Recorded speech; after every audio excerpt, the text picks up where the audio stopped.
الرحمن الرحيم. أصدقائي الأعزاء، صديقاتي العزيزات، إخواني أخواتي، السلام عليكم ورحمة الله تعالى وبركاته. جبرتوني اليوم في حي الأميرة، وبالخصوص عند هاد المطحنة العصرية. هاد المطحنة هادي.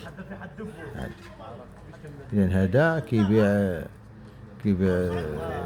الزرع، كيبيع الطحين بجميع الانواع ديالو، كيبيع القطاني، كيبيع داكشي المهم.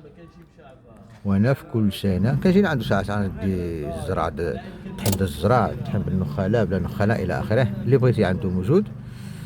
وبالخصوص في كل راس العام كنجيني عنده كندي منه القطاني باش كنعدل حكوزه او لا غرينون او لا شيوخه، فهمتي.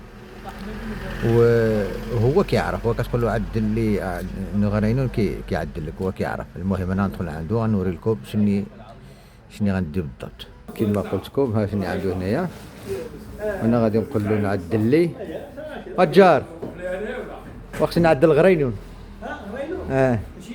شيوخه هو كيعرف. انا كنقول له هو كيعرف.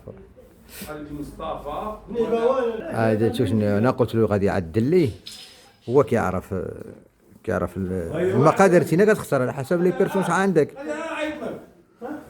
و كل شيء عنده هنا. شي كتقول له غير المقادير، هو كيسكلف لك بكل شيء، هو كيعرف. كيعدل لك الحمص، كيعدل لك يباوين، كيعدل لك. والجار عدل لي نص كيلو من الحاجه، نص كيلو من الحاجه. كنعدلو نص كيلو من الحاجه باش كتجي خير ربي ندوقوا الجيران والعائله. هو بقى حد كيعدلها قليل. باقي الناس كيعدلوها سبحان الله. ما قال لي باقي الناس كيعدلوها، كيحتفلوا بها. حمص،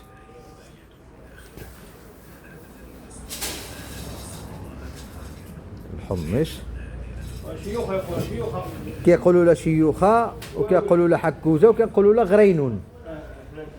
شيوخه وحكوزه. جبالة حنايا كنقولوا له حتى غرينون، وهذا غرينون هذا اسم امازيغي.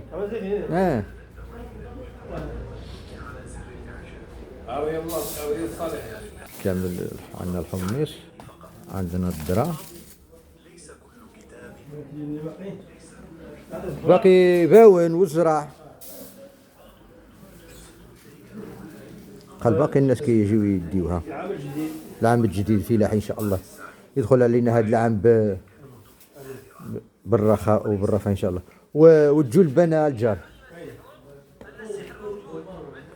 ويباونوا قيل جوج الانواع، الغلاضين والرقاقين. ياه